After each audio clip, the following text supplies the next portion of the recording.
Welcome, everybody. My name is Octavio Avila. I'm a longtime member of the Trojan family. I serve as director of the USC Dorrance Career Pathways Office, where we work to promote career exploration and development, both for our students and alumni. It's my pleasure to collaborate with Alumni Relations on this and similar events to serve our alumni base. Um, for today, I think it may be fair to say that we've all experienced a year that has challenged us in many ways, both in our personal and professional lives, not at least our ability to remain motivated and productive at our place of work, be it at home or away. That's why I'm happy to welcome Dr. Glenn Fox, a member of our Trojan family, who will share his expertise on how to unlock your entrepreneurial mindset to create, persist, and perform. Dr. Glenn Fox is a neuroscientist by training, having earned his PhD at USC Dornsife while working with professors Hannah and Antonio Damasio at the Brain and Creativity Institute. He then went on to lead the USC Performance Institute, Science Institute, and now is a full-time faculty member and researcher at the Lloyd Grief Center for Entrepreneurial Studies at USC Marshall. Please welcome Dr. Glenn Fox.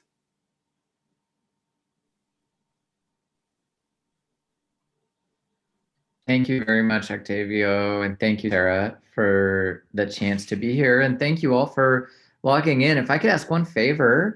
Oh, good. I just got a direct message from my friend Edward. This is so cool. Well, anyway, if everyone else, if you're out there and you feel like it, go ahead and fire up your camera so I can see your beautiful face, so I can see everybody and get an idea of just how you're doing. For one thing, I want to establish today is a hope that our discussion will devolve or evolve, however you want to put it, into a conversation.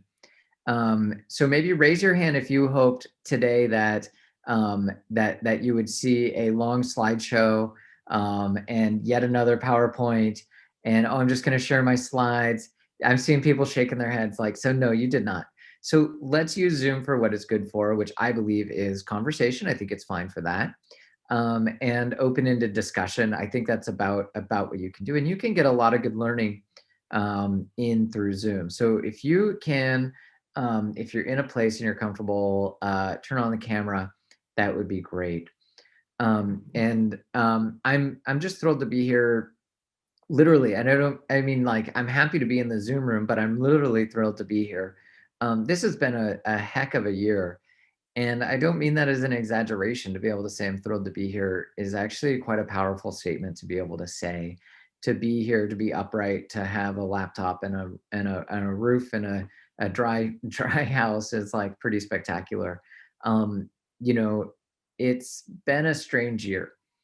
And I think we have to really start, if we're going to talk about performance or talk about any of these things, before I lay out the outline of what I want to talk about today, is like, maybe we all just like real quick, just like, let's just take a deep breath in. Like, it sounds really strange. Just like, just join me. Just like,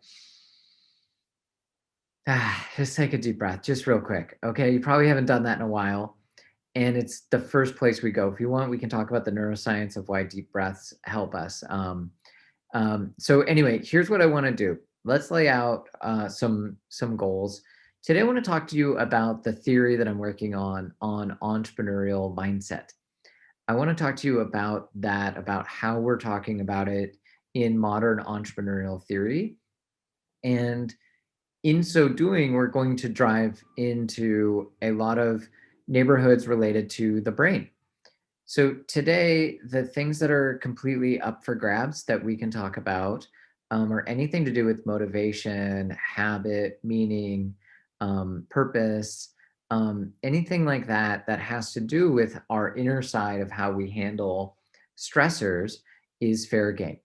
So I'm going to outline a talk about how we define entrepreneurial mindset, what are the components of entrepreneurial mindset, and most importantly, what I hope you learn is that entrepreneurial mindset is something everybody can use. And in fact, that a good entrepreneurial mindset, a healthy entrepreneurial mindset is in fact just a healthy mindset. So when people talk about entrepreneurial mindset, in many times when you're talking about it in the way that we aim to develop in our students, what we are in fact talking about is just having a healthy mindset, a healthy disposition, a healthy look at how we function. Okay. So that's the main goal. Let's define entrepreneurial mindset and let's look at what we can do to develop it as a very general approach to understanding problems and helping us thrive in difficult times. The big caveat before we go in, the big caveat and the big theme that's going to be throughout everything is that there is kind of a difference in the external circumstances and our internal representation of them. Um, One of my favorite authors, Viktor Frankl, wrote that between any stimulus and a response, there is a space. Within that space is our freedom to choose, and the that space is the place where we grow our potential. So I'm paraphrasing a little bit, but what Viktor Frankl and what all these systems of thought um, identify is that there's kind of a difference between the inner world and the outer world, and they overlap and blend. But it's really interesting to note that one of the key things among everything we talk about when we talk about entrepreneurial mindset is that there's a decoupling of what is happening and how we feel about it. If you remember a year ago when we began this journey through life online and life removed from so many things, if you think about where you are today, you know, like just at this exact moment, actually, let me get this here really quickly. Um, if you, if you can, give me a thumbs up or a thumbs down or a thumbs sideways for like, how are you doing right now? Where are you all right now? Like, if you're like pretty good, just hanging in, could use some recovery. Where are we on this? Let me see. Let me see really quick. We're getting some, so you notice most of the folks here are at least in the medium or good. Maybe some of the people with their cameras off are thumbs down. So our sample is off here. As a scientist, I must say, it's hard, but let's just use the sample we have that most people put their thumbs up. Now look at what we're dealing with right now. Like we're dealing with some real stuff. Like for one thing, if you had said a year ago, do you think in 12 months when you're still doing this stuff online, you're still logging into Zoom, you're going to feel good about it? We probably would have said, no way, there's no way, I'm not going to feel good about it, it's going to be awful. But here we are. So like even within this exact moment, um, when things are tough, we actually can still find space to feel pretty good because we can kind of get used to things. Are they as good as they could be? No, it's going to get better, of course. And this study actually goes both ways, which is really interesting. The research on people who undergo major life events show that when they win things like a lottery, or if they suffer something immensely harmful like an amputation or a severe medical issue, believe it or not, most of our happiness kind of converges. We kind of have the sort of this happiness trend line of life that I call sort of like the line of good living. And that's the thing that I'm most interested in. And it's the thing that kind of is sort of independent of what happens to us. So before we talk about entrepreneurial mindset, the key theme, the key underlying approach is that underneath all the noise of everything about everyday experience and how we feel about it, there's kind of a center line of sort of our line of good living.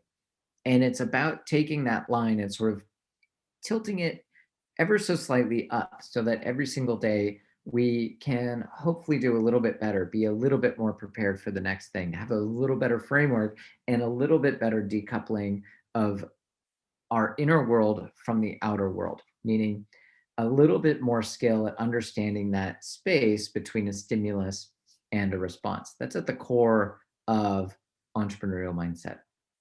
All right. So that's our goal.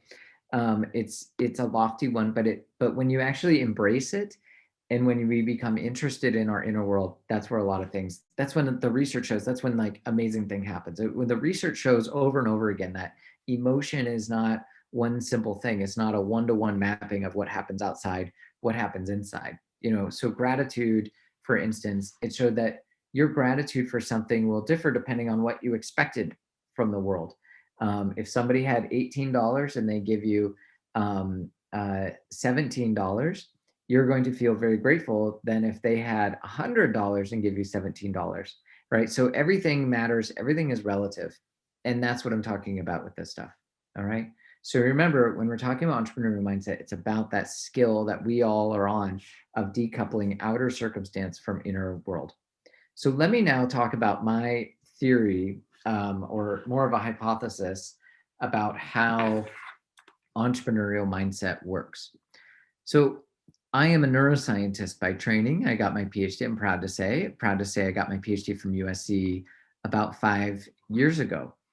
And throughout my work to become a neuroscientist, the core theme really was about these mental frameworks. How does the way we see the world impact how we do?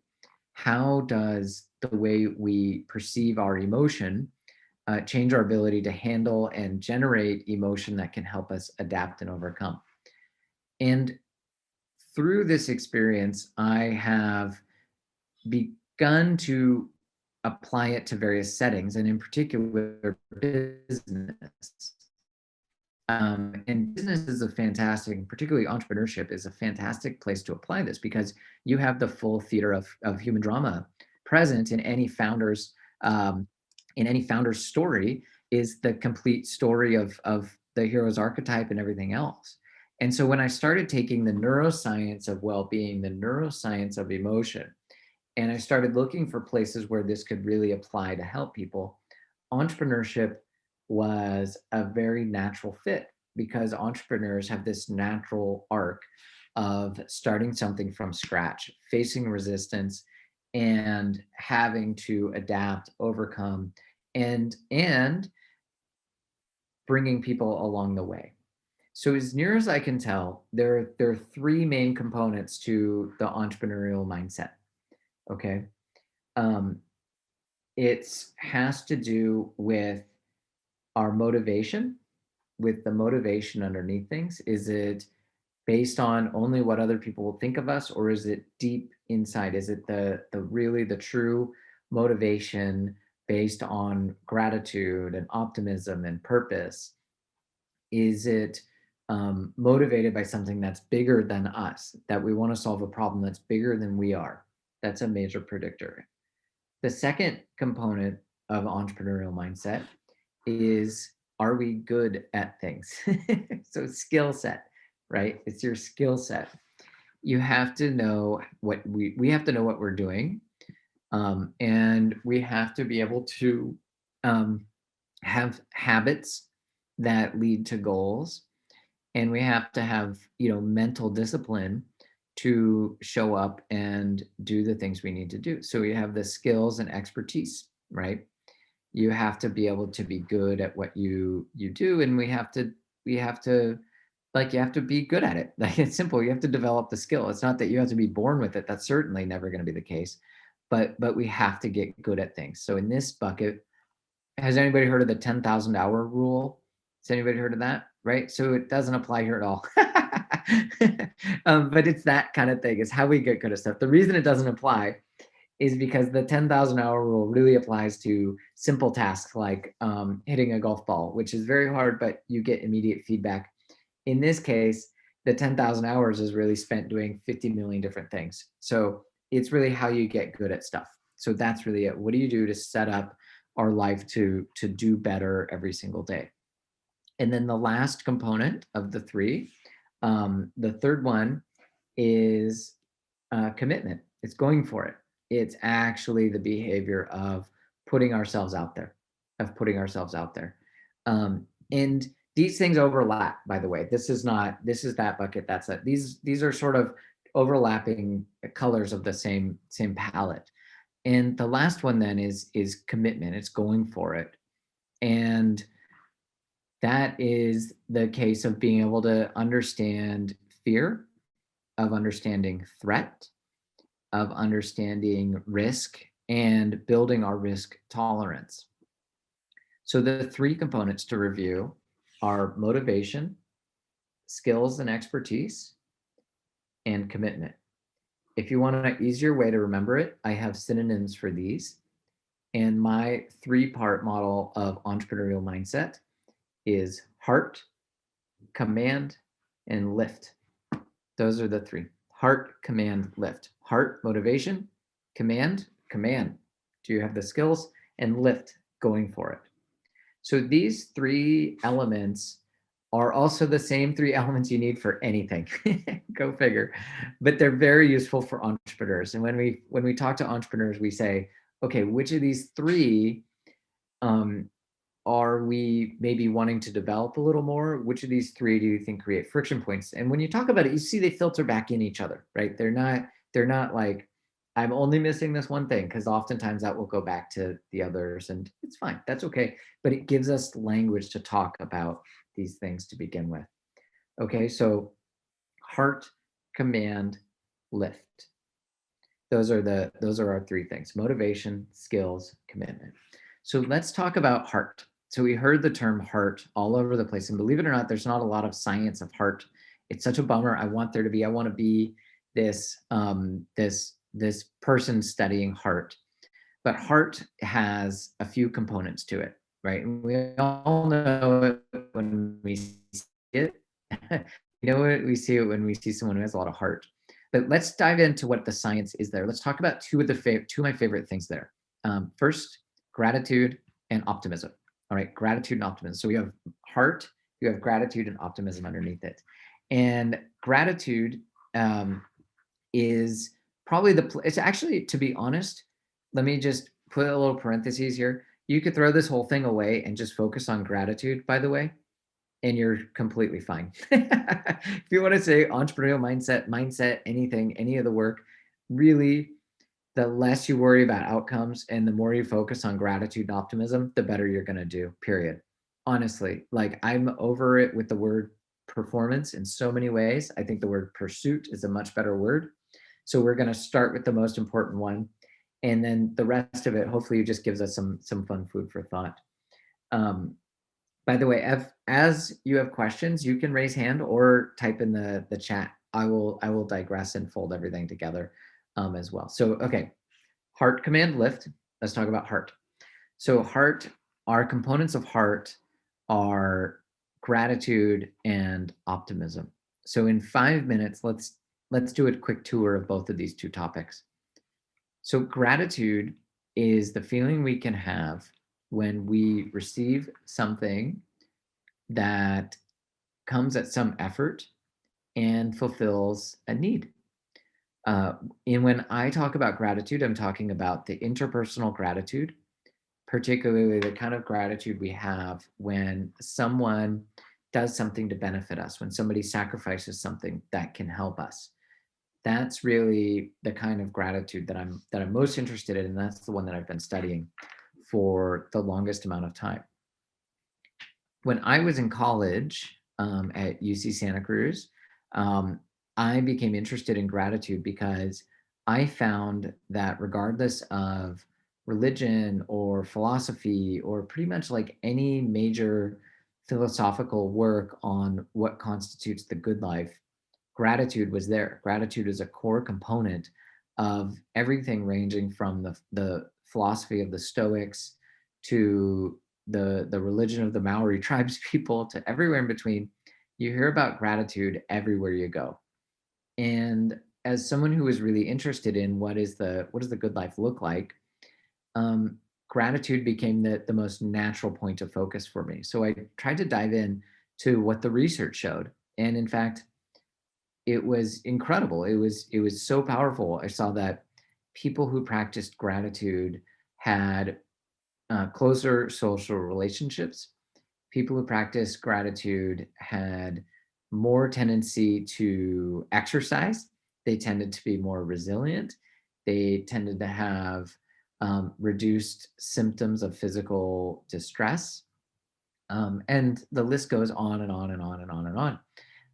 I mean, it probably 50 to 100 well done studies of gratitude showing that it has a clear benefit for us when we practice it. Now, the next part of it, so when we practice gratitude, we get those benefits.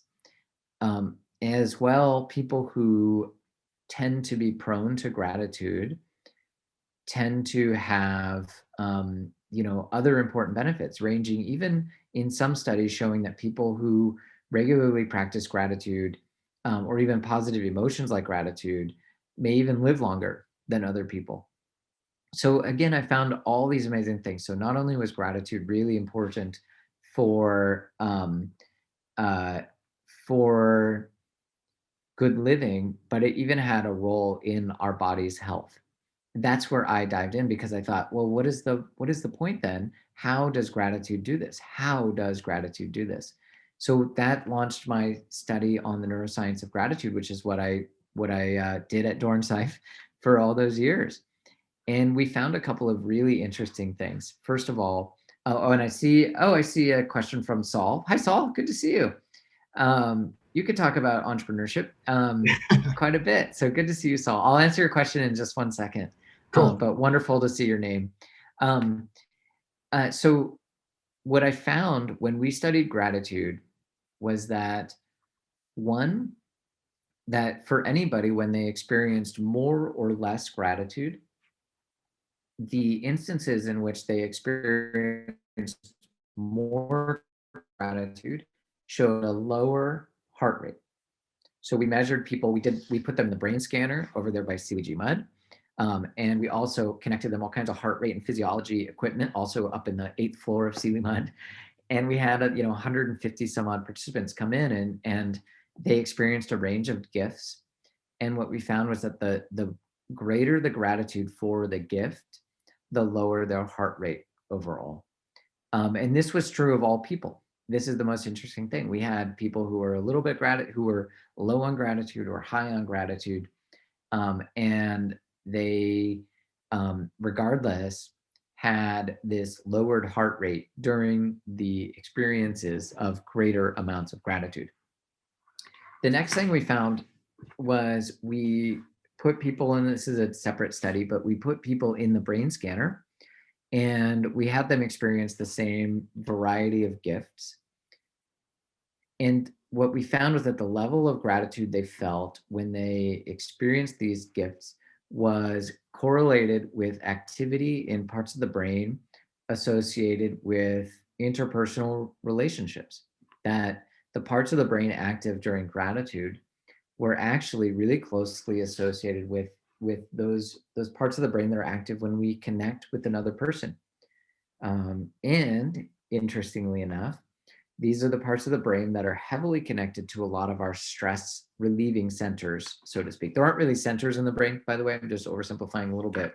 But among these networks, we found that gratitude activated brain regions in the areas that are very well connected with a lot of our inner homeostasis or our inner emotional management.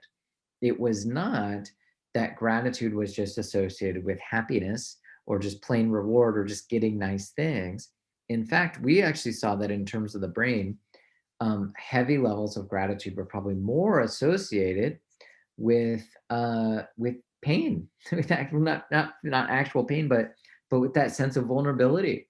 That when somebody really bails us out, and this is me extrapolating a little past the data, but I think it's reasonable that when we really experience gratitude in that way, that somebody really helps us out, then it is stress relieving, and it does connect them to people. And when we're really grateful for that thing, we're motivated to enhance it. We're motivated to generate more of that same feeling and more of that same interpersonal connection.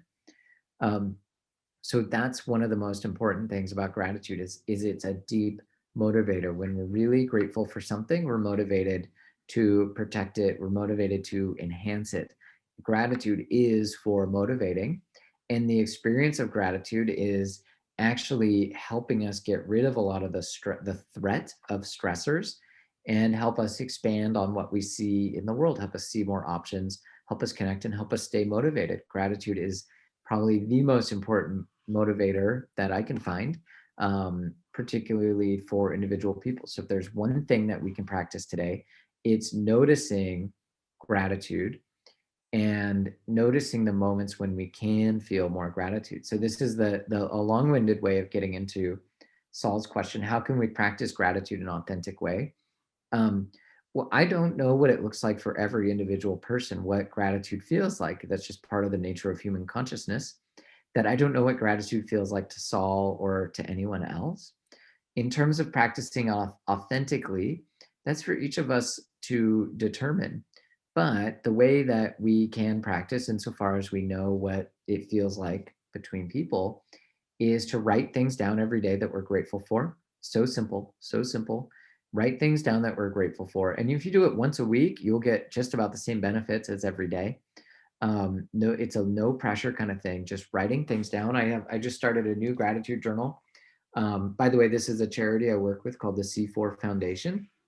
Um, and I just started a new gratitude journal. I just keep it by my um, computer. And so I log in and I talk about my son is 10 months old and he's sleeping really well. Yes, we're super stoked about that. So I'm super grateful. And the fresh rain is really pretty. So these are some of my entries from yesterday. So just started this guy. The more specific, the better when it comes to the gratitude practice. Focusing on details, because your brain is a map maker.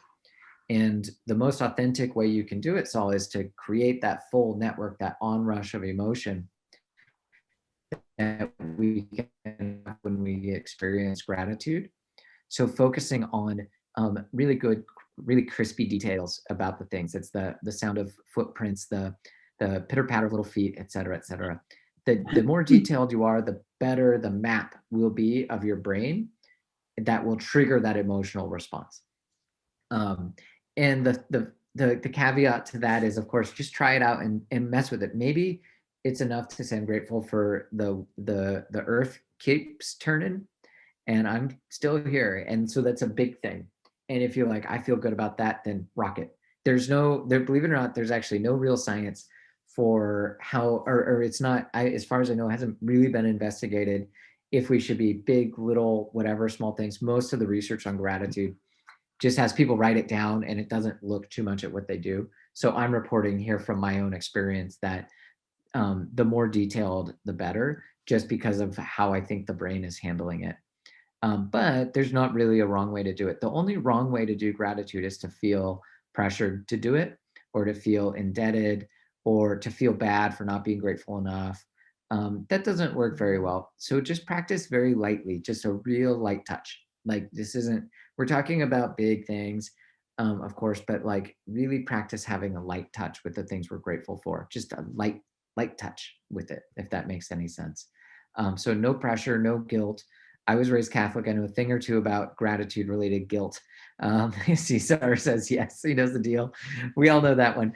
That's not what we're talking about. Like this is a personal thing, and just have a little fun with it. Have a little fun with your mind. Have a little fun with these emotions, and just see what springs up. All right. So that was your primer on gratitude. I went a smidge over time, but we're actually in really good shape. Let's talk about optimism, the other component of our heart element of the entrepreneurial mindset. So optimism, studies and studies and studies have shown that optimism is one of the most universal traits of successful entrepreneurs.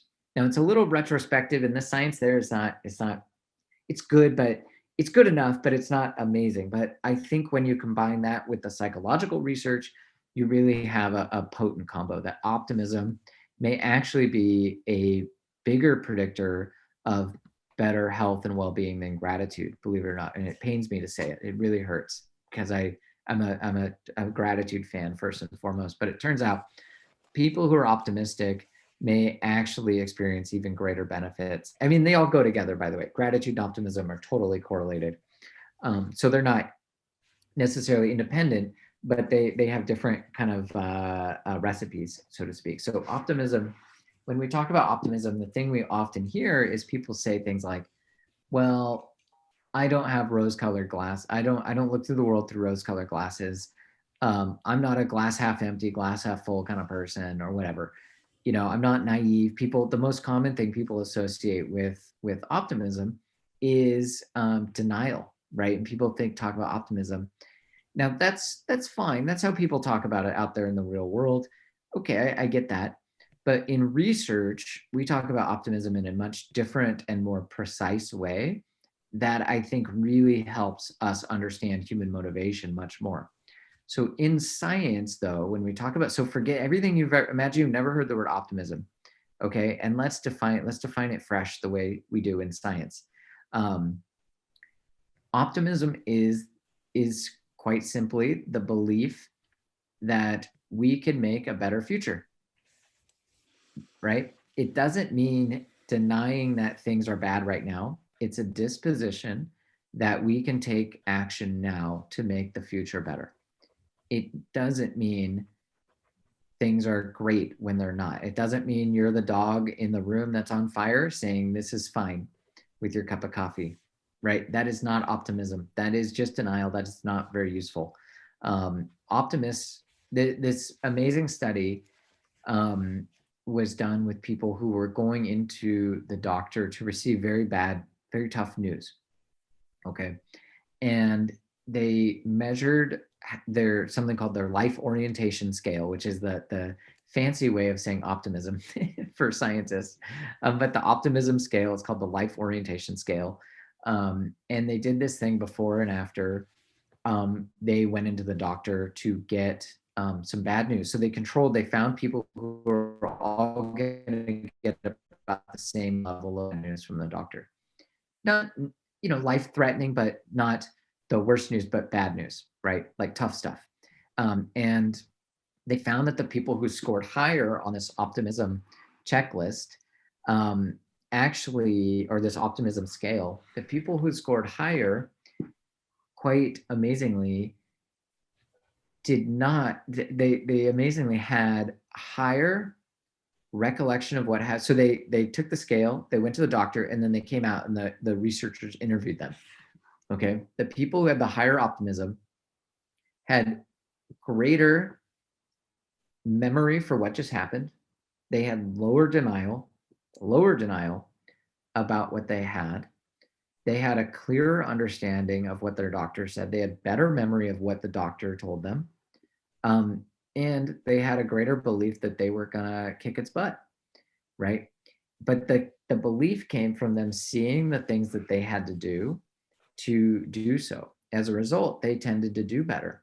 But it wasn't because they were, meditating on a cloud and elevating and rainbows shooting out of their ears. It's because they said, okay, well, that's what I got to do. It's what I'm going to do, because they stuck to their medication better. They exercised more. They took the basic stuff. They just followed directions better because they had a belief that if I follow directions, things will turn out a little better. And go figure, doctors know what they're doing most of the time, and they followed the directions, so they turned out better. So it's this really neat little cycle, but it's not a magic cycle. It was just that they said, okay, I'm going to break this down. I'm going to take the pieces that I have and see what I can do with this. It wasn't, and in so many ways, when we talk about optimism, we talk about hope. Hope is fine. It's a different thing. I think you need a little hope in life, but optimism is a different, optimism is almost more just like a cognitive thing. Like it's how you think more than anything. So gratitude is a much more kind of a general feeling of abundance, whereas optimism is really a predisposition to see the world in a specific way where I'm going to make something from this. I think about it. I'm really grateful. I got my first vaccine shot a couple weeks ago, and that was one of the most optimistic things I've ever done. Right? It's like I didn't have to feel any great thing. I didn't have like a moment. I got the shot in my arm and I stuck my fist in the air, and I'm like, this is going to be great. It'll be nice to be a dad outside of the COVID world. So we're almost there, right? Like it's a very optimistic thing, and chances are we do optimistic things. Anything we do to kind of take what we have and make it a little better. And that doesn't mean that, we all know, we've seen from this crisis just how fragile life is. And it opens the door, I think, to having like regular acts of joy for us to sort of like, I don't know, just kind of, I'm waxing poetic here a little bit, so I'm sorry about that, but it's like you do have moments to sort of focus on what we have and what we can do, to like, just, I don't know, just like have a little fun, and try to make things better. So So those are the two main components of heart, of motivation, as I've said. So gratitude and optimism, two things. So optimism, it's simple to practice optimism. It's as simple as taking stock of what we have to control. It's oftentimes noticing that no crisis is ever, no problem is ever completely unique. And we like to think that this new problem is the biggest, worst thing we've ever faced, but we've had a whole life of facing the biggest, worst problem we've ever faced. So one of the most important things, and this is from the science, is actually engaging with hard problems, like really clearly looking at it right in the eye and comparing it to past things we've overcome. And it actually takes the sting out of a lot of stressors to say, oh, I've done something like this enough. Analogies are really powerful. So optimistic thinking, a lot of it has to do with finding a past challenge that we've overcome and then try to map it a little bit onto there. Nothing is ever exactly the same, but mapping on things we've overcome in the past to give us some tools to go forward. That's one of the great traits of optimistic people. Optimists, when they're faced with a challenge, they don't blink, they don't look away. They will continue to engage in the challenge. And this is the most amazing thing, is that optimists actually are faster to quit an unsolvable problem. So in this study, they measured people's optimism. They gave them a puzzle. They gave them a bunch of puzzle pieces that they could use to make various shapes. And they said, you've got to make as many of these shapes as possible. Some of them are not makeable with these little pieces. So you have to try to make as many as you can. And so what the optimists did is, as soon as they realized it was a dead end, they didn't just persevere past it, they quit sooner. So again, the trait of the optimism is no denial. It's looking clearly at things and making things work as well as you can and moving past the things that are not controllable. I think that's bananas. I just love that study. I think it's so cool. Because we always think like that just means grind it out. Motivation does not mean, so when we're talking about heart, it doesn't mean plow through and work your fingers to the bone kind of thing. It actually is that very skilled, light on your toes, rapid adaptability, and quick sensing behavior to be curious about the problems and shifting and moving, and that sort of just light on your toes, quickness. That's really at the core of most human pursuit. It's not grinding your way into problems that cannot be solved. How do you determine what can be solved and what can't? I don't know. Welcome to life. I don't know, but it's tough. So, but that's a mean thing is sometimes you look at a problem. Sometimes I find like, if I look at a problem, like, can I actually solve this? I'm like, no, I definitely cannot. Like, okay, time to move on. But that's a practice for everyone, I think. So, okay. So that's our components of heart. Let's talk really quickly about command. Let's talk a little bit about how we get good at stuff.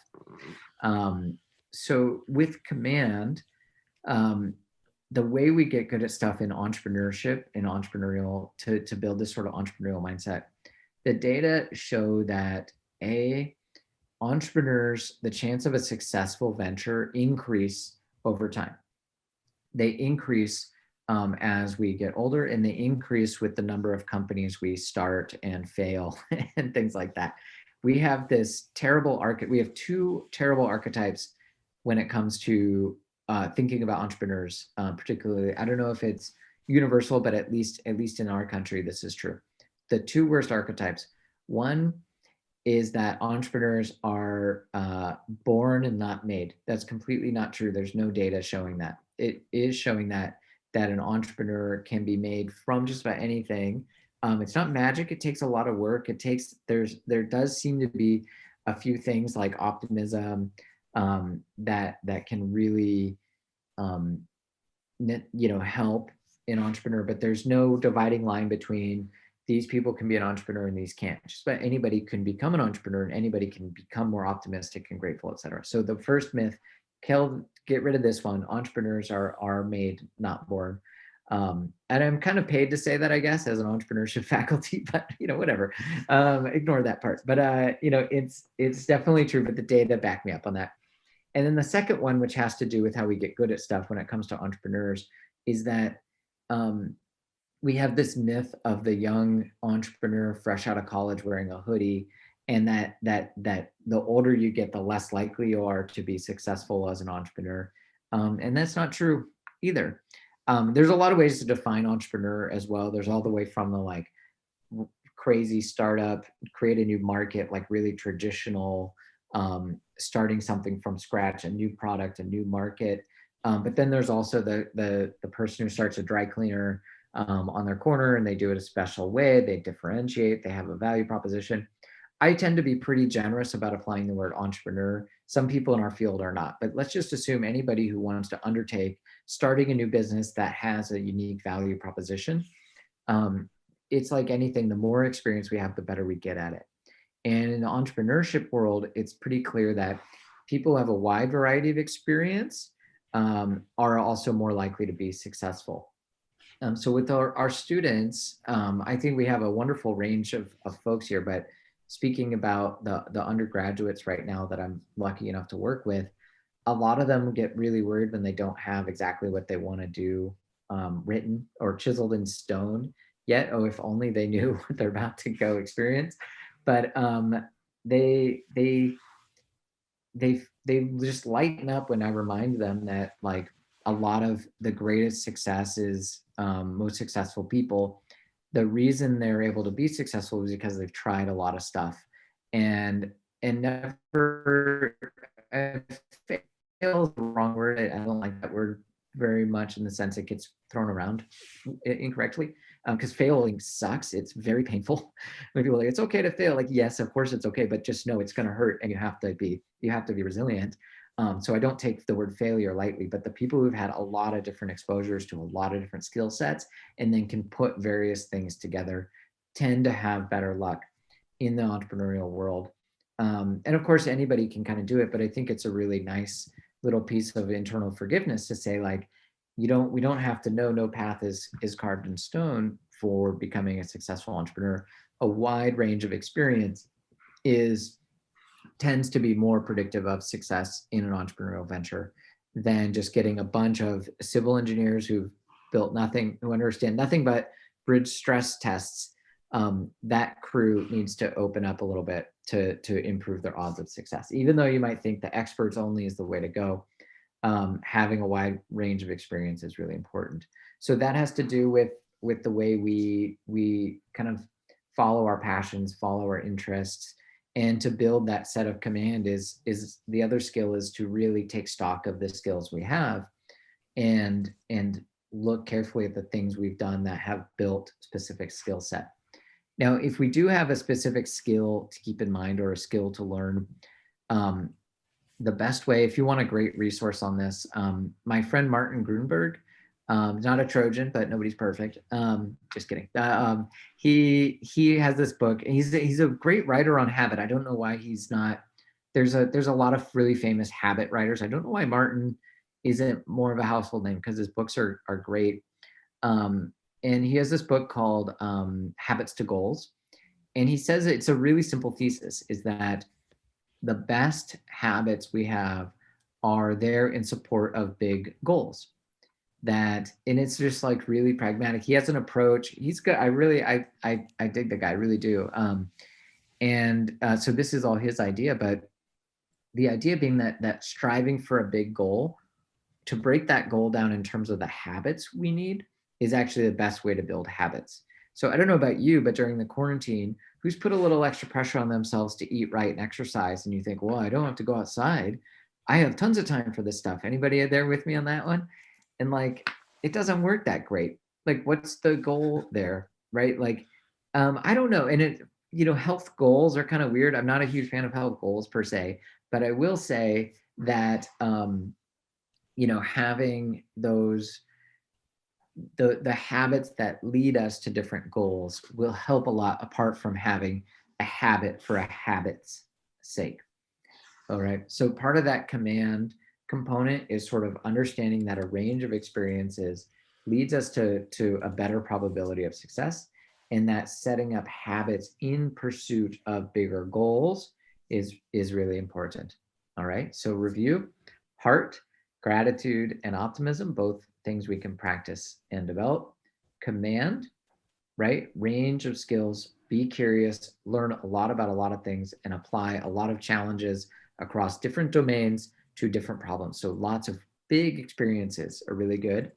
And the best habits come from having clear goals. All right. Now, the last one, the easiest, maybe the hardest one for a lot of folks is lift. It's the actually putting our neck out there. So for a lot of our students, they're brilliant, they're motivated, they're pro-social. I don't know if you noticed, our students have just been incredible. They're so good. And so they have a lot of these things. And then a lot of times they'll have a good business idea. They'll have a good team. They've got the good frameworks. And I go, okay, time for you to make a website and try to get some customers.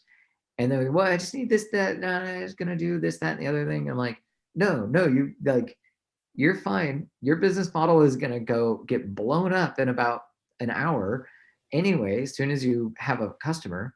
So like, you have to just time to put your neck out there. And this is something that we need to do, which is learning to accept fear as being nothing more than kind of a marker that we're engaged in something important, but not necessarily a marker that we need to stop doing what we're doing. So when it comes to lift, the main thing is really just teaching people just to take that first step out there. Sometimes the lift informs that your skill set is not quite there. That is fine. And some people may be more adept at taking the lift component without much motivation. And so these things can function all independently of each other. And they're not a checkbox. So like, I've got all three. Why aren't I successful? There's something in the secret sauce apart from that. I'm still working on that. But the lift component really is just being willing to put a product out there and staying curious about how we are. And that you get more into the more traditional entrepreneurship training, right? You have your lean startup model, you have effectuation, you have a lot of these other models to use to grow and understand how a business can roll and how to incrementally grow and hopefully scale a company. So the lift is really just learning to identify fear, identify the stressors, and really just thinking like, can I put myself out there now without being a perfectionist? It's a pretty simple metric. So the lift one is the simplest one because it's like, well, you just got to go for it. And then when it doesn't work, no big deal, keep going because it'll feed back in. Because the more you go for the lift and it falls apart, then guess what? Your range just broadened. So your commands just got that much stronger. And if you still really believe in the product, your motivation grew a little bit more, right? And the main thing is if it fails and it's only an ego-driven thing, then you may feel that motivation shrink. Like, I don't even want to do this anymore. I don't like this thing. And so sometimes that will point back to like, oh, I was really chasing my own ego with this, not actually trying to solve a problem for people. And then that becomes a really, really informative and wonderful thing too, where you're like, oh, I'm going to refocus on solving a problem. And that really helps people or helps my team or whatever. So I hope my tour of entrepreneurial mindset of my current theory has given you some food for thought. Of course, I flew through it. Each of these things has 50 different dimensions, but I like giving this talk because it gives people a lot of different things to crunch on. If you're feeling like your wheels are spinning, maybe it's time to look at the lift side of like, what would it look like? What does a minimum viable product look like in whatever thing we may be facing? Or, oh, my skill set, like if I knew a little bit more here, there, that could really help. Okay, I'm gonna explore that some. Or, boy, I'm feeling really flat. I'm having trouble staying motivated. Getting back to like, what am I really grateful for? And really thinking about these things. And then I hope that we get some more questions. We've had a couple good comments. So feel free to open up with questions. I'm gonna have one piece while people come up or type in questions or raise hands. Right. The last part of this component is sleep. So make sure that you sleep. Your brain needs it. It's good for us. Have a sleep routine. I'll go into it in a few seconds if you want, but I always have to say that like the recovery, the fun component, burnout is through the roof right now. So that recovery component is really important. You don't have to be a peak performer or whatever that means. I don't know anymore what that means. And we just have to like try to live a good, meaningful life and like enjoy and create things. And I think good stuff happens. But a lot of that means recovery and self-care. So Lisette asks a very hard question. How do you move past fear of failure? Well, I don't know if past is the right word. I don't think we're ever told. From what I've worked with really elite military people. My role with the C4 Foundation actually serves Navy SEAL. I'm sorry, you can't quite see the logo, but this foundation serves Navy SEAL families. And then in my previous job, I worked with Olympians and incredible people. I think for one thing, they're never really totally without fear. They learn to manage that stress in terms of a challenge really well. So learning about how fear is, my favorite quote is from Pema Chodron, who's a wonderful author, and she says, "Fear is nothing more than moving closer to the truth."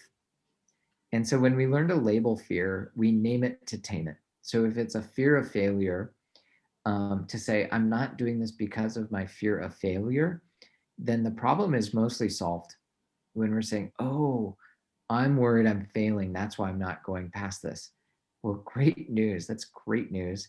Because then you go, if that's the only thing holding me back, maybe I can nudge it.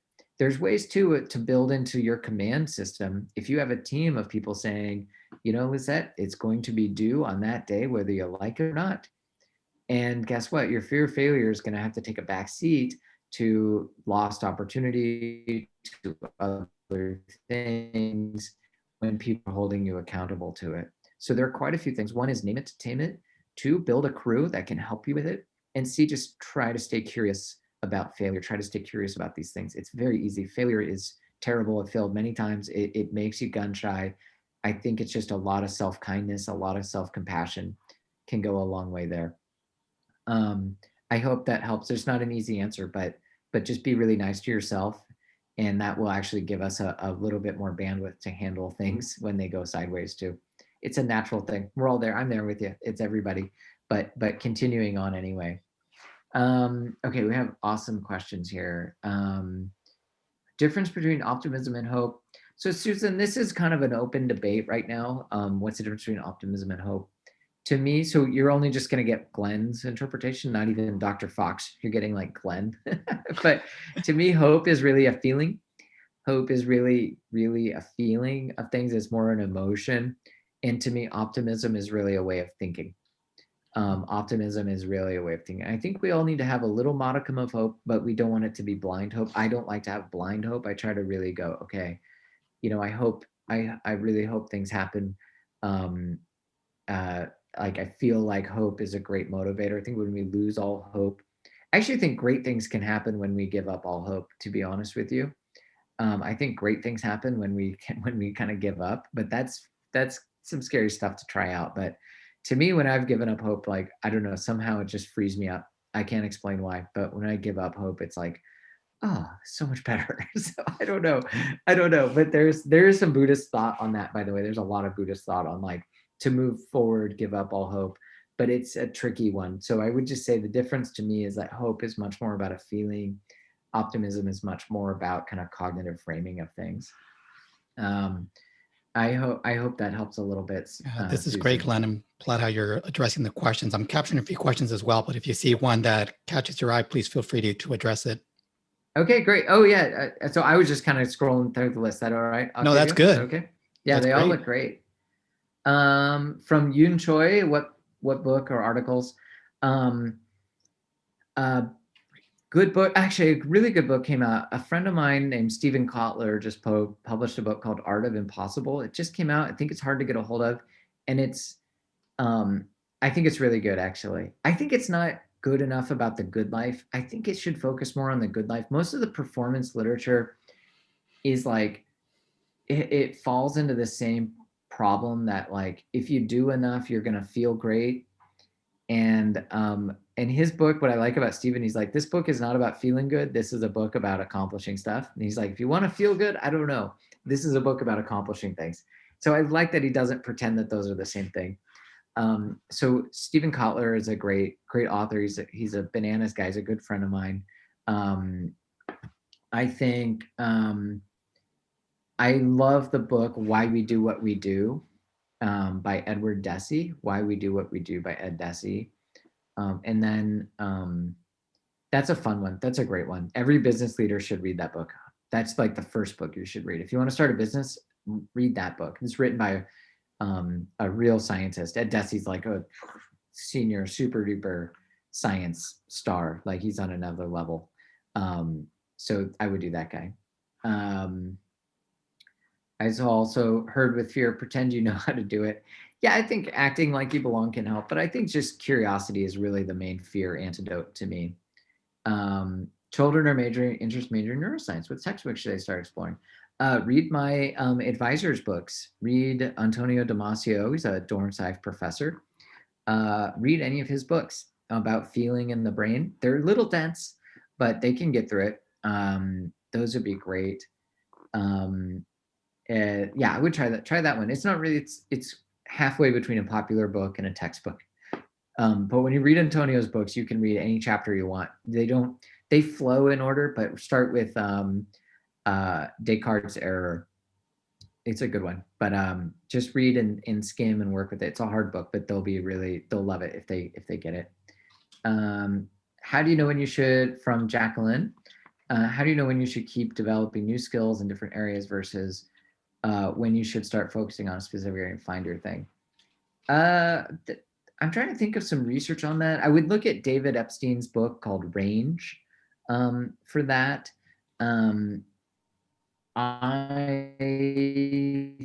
For me, someone who's just done a bajillion different things, I kind of just follow curiosity and let it roll. But I think I don't know. I don't think there's one answer to that, Jacqueline. That one we could probably, I'm sure if we all teamed up, we could brainstorm something really good. But I think finding the thing that you do if nobody paid you to do it or nobody told you to do it, or the thing that like if you had to run out in traffic to save it, or the thing that you would say is for me with the brain, it was a thing where if anybody told me anything about the brain, I wanted to remember it. And that's when I started to go, oh, I should study the brain. Because I just realized that I'm like, if any fact I hear about the brain, I want to memorize it.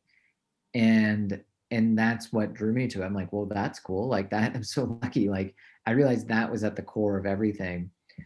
So if there's ways to, I tell my students, and we all know this, like when we work with children or younger folks, like there's ways to make a living out of just about anything that people are interested in. If they're interested in it, you can create value.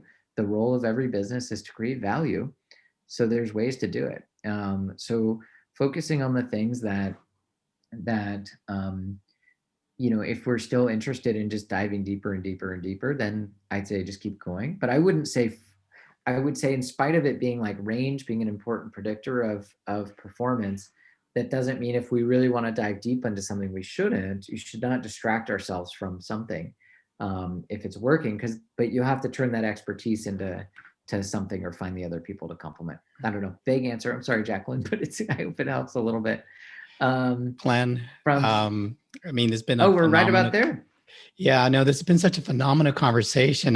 Perhaps Sarah and I may address, but talk a little bit more about maybe bringing you back for another session. But all the information you provided, the dialogue, the conversation, I think myself as well as others are looking forward to putting this into practice. But in light of what you're saying, how can the audience stay in contact with you, or perhaps learn more about your research on their own time? Yeah, so I'm pretty active these days on Twitter, and I've kind of getting a little bit better at actually tweeting. So you can always get a hold of me there. And then of course you can email me if you want at USC. And then I have a new website that I'm launching. It's kind of half built right now, but I'll put a lot of my writing on there. So a lot of my blogs, and then I'm creating an email list there. So I hope you don't go there. You can go there now. It's like half built. So, but like 3 people go to my website in history. Like I don't. Anyway, so if you go there, just don't expect perfection. I went with Lyft there before I went with Command. Let's put it that way. The answer is a guy named Ed Deci. Oh, sorry. typo, deci. So anyway, this has been wonderful. I'm happy to come back and chat anytime, Octavia. I really, I love the questions. This was super fun. I wish we weren't so short on time, but I think you want to leave them wanting more a little bit, so that's okay too. Right.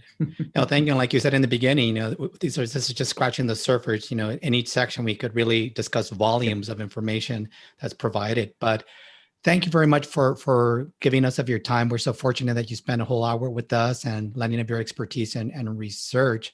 We're mindful of your time, so we'll be in touch. For everyone else who is interested in some networking, we encourage you to please remain.